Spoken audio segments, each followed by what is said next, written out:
Hi there, I'm Steve Carignan, the Executive Director here at the Gallagher Bluedorn, and this is one of our periodic reach outs that we try to do occasionally.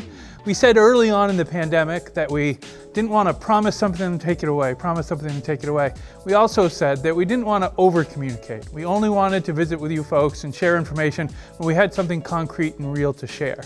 So it's been almost 3 or 4 months since we last visited, and we've had some big changes and developed some new programs here at the Gallagher, and we want to talk a little bit about them. I have help doing this. Part of that help is behind the camera. Blake Argetsinger is our socially distanced cameraman and director.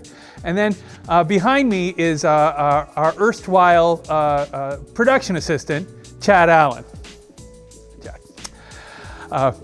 Bear with him. So the first thing I want to talk about is local legends. So this is a project that we actually, yes, thank you. Local legends. This is a project we started really last summer. As soon as we could get back into the hall, as soon as we were able to do that, as soon as the governmental mandate let us get in the hall, we started working with bands from the Cedar Valley region and all over Iowa in the end to do live broadcasts. We wanted every Thursday night to do a great live music performance and bring you live musicians who you couldn't see any other way. And the musicians loved it because they got to play. And our audiences have come to love it because it's the best we can do, but you get that live music flavor. And if you participate on YouTube or Facebook on these Thursday night shows, you actually get to communicate with the band and they can talk back to you. So it's almost, it's the next best thing to being there in person. So I'd encourage you, every Thursday night, tune in to the Gallagher Bluedorn YouTube channel or our Facebook site, and you can watch a live concert in your living room. And these are some of the best performers from all over Iowa. If you watch them, I think you'll find what we found, which is we sometimes underestimate local talent. Because we know them, we forget how great they are.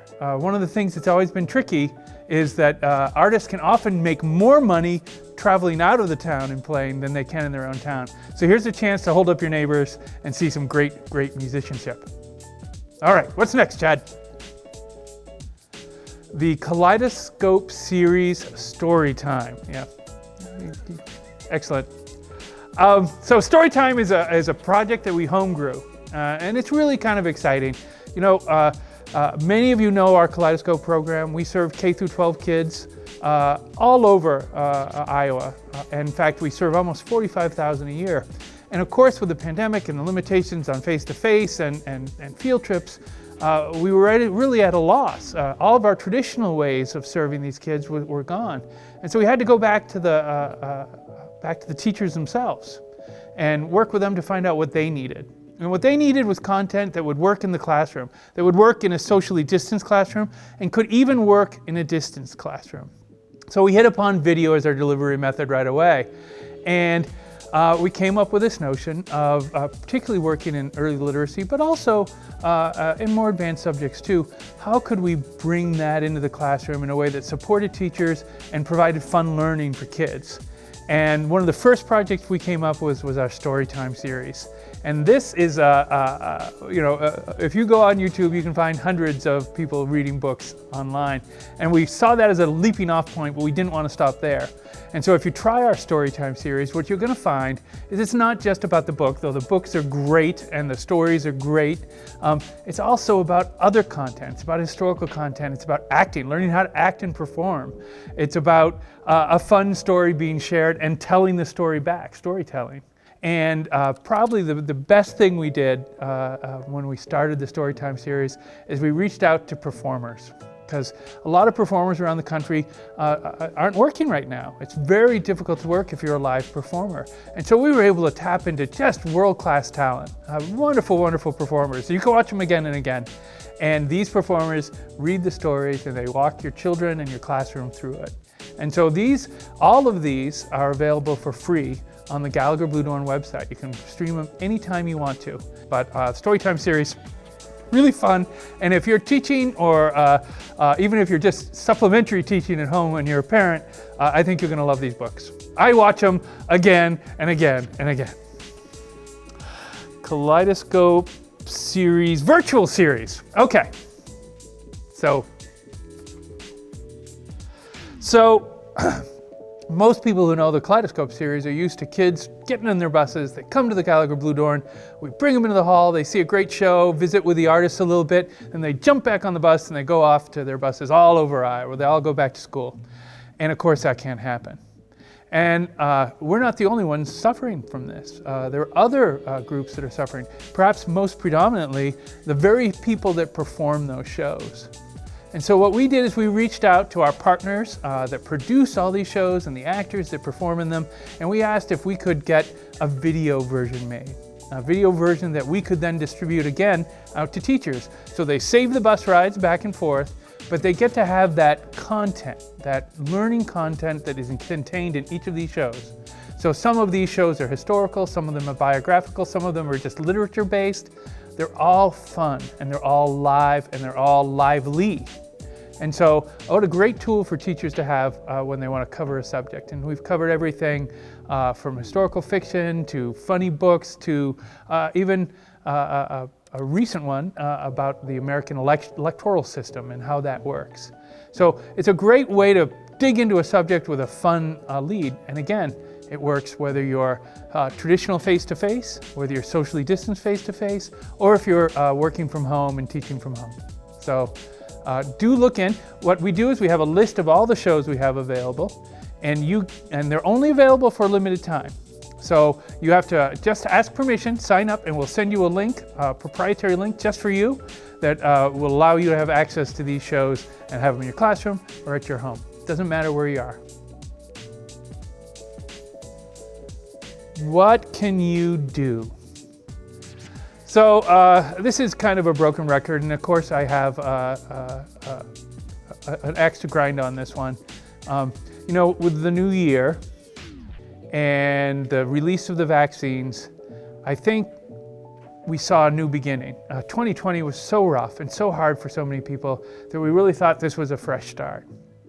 But I think what we're seeing in the world, and we should have expected, is pandemics don't just go away. And the challenges of last year are carried over into this year. So the times are still hard. While the Gallagher is able to do some very limited socially distanced events, while other performing arts venues like our partners in the Symphony and the School of Music are occasionally able to do video events or other limited access events, the economic model for the performing arts is broken. So what can you do? The easy thing to do is support your local performing arts. I don't care if it's the Ulster Region. I hope it's the Gallagher Bluedorn in the mix too, but I also don't care if it's the Waterloo Playhouse. We all need your help.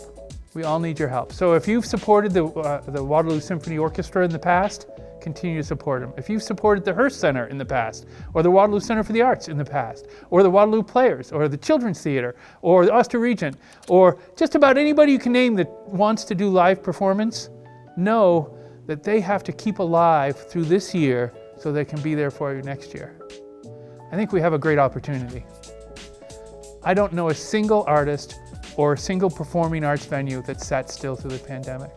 Every one of us has been working hard to create alternative programming and ways of service. And we've worked to get ready for the reopening. When we reopen, it's going to be awesome. There's going to be more shows than you've ever seen. We're going to dance together, we're going to sing together, we're going to jump to our feet together and applaud. And we're going to do that here, we're going to do it in parks, we're going to do it all over the Cedar Valley and Iowa.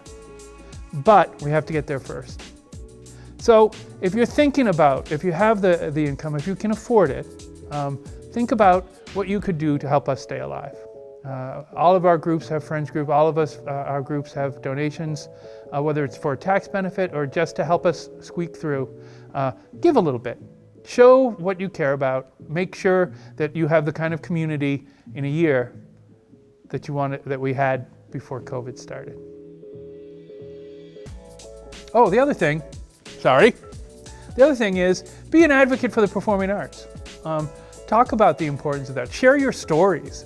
Talk about your favorite show at the Gallagher, or your favorite show at Ulster, or your favorite show at the School of Music. Talk about the Glee Club to your friends. Remind them of why it's so important and why it's so precious to build community through live performance. All right, last one. The future. I will now attempt to divine the future, and that's exactly what I'm doing, because we all know that COVID has been a long list of surprises.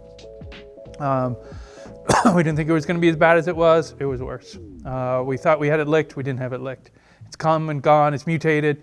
So COVID's been a real adversary, and it's been very hard to predict the future or the timing or any of those things. But I think we've been working with science, we've been working with the CDC guidelines, Iowa Department of Health guidelines. The University of Northern Iowa has been really upfront on the science and figuring out how to do things safely. And of course, as studies get printed and the profession of presenting shows comes forward with new guidelines, we pay attention to that as well. So here's what we think is going to happen over the next time and where the Gallagher is going to be in it. We see the vaccination period to last into the fall. And so that means before our college kids, who are very healthy by and large, get vaccinated, it'll probably be mid-fall.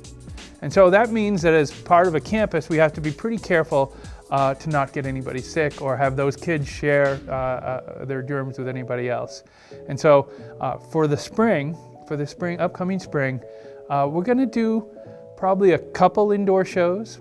They'll be socially distanced, which means that we require social distance in seating. We require sometimes phased entrance, coming at different times so we don't overlap and take up the same space. And we're going to require people to wear masks in the hall or they won't be able to participate. But if you're willing to live with those constraints, we'll bring some great live performances. Fun in community. Because what we've found as we've experimented and worked with renters and dance recitals and the School of Music and our own shows with our own Maddie Poppy, is if people follow the rules, it can be fun again.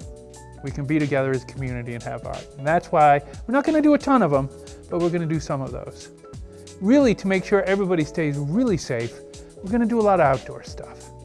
And so we'll be announcing some outdoor shows where you can come and sit on the lawn in socially distanced circles as a pod with your family, with the people you live with, and see the show without a mask and have a great live experience because we're getting closer and we've learned what's safer. And being outdoors is a huge, it just makes it better for everybody and safer for everybody.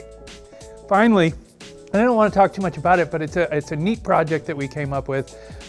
Some of the same artists that we've been working with on the Local Legends series for the live streams, we're going to hire some of those folks to come and do pop-up concert in neighborhoods all over the Cedar Valley. So at least 5 in Cedar Falls, at least 5 in Waterloo, free concerts for your neighborhood.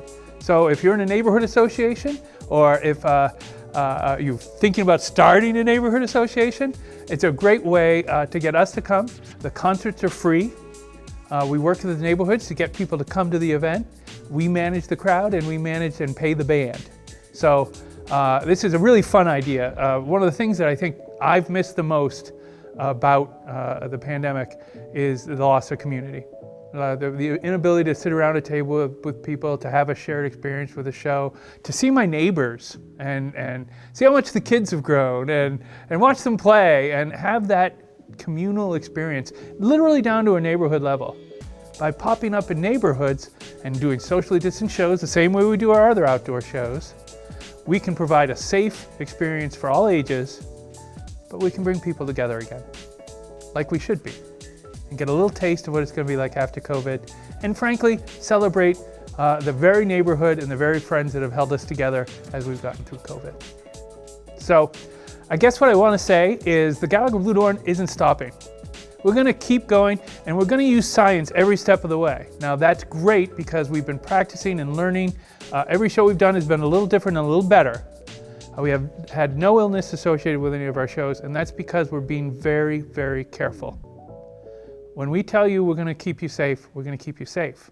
That's part of our goal as our host. Entertainment's important too, community's important too, but if we can't keep people safe, then it's not worth doing. But we think we can. And so look for these opportunities. Consider participating. And if you're not ready yet, that's absolutely cool. Well, we'll be in touch later. What we're hoping is after a spring and summer of outdoor shows this fall, we hope to introduce some traditional shows with our traditional seating. And then come spring, optimistically, we're thinking we're going to be pretty close back to our normal kind of productions, our big large-scale shows and opportunities to come. So stay tuned The situation changes about every couple of months, so we'll be back in 2 or 3 months to give you an update. But we are bullish on staying active, staying busy, keeping music and community alive, and then coming back up to speed in the spring.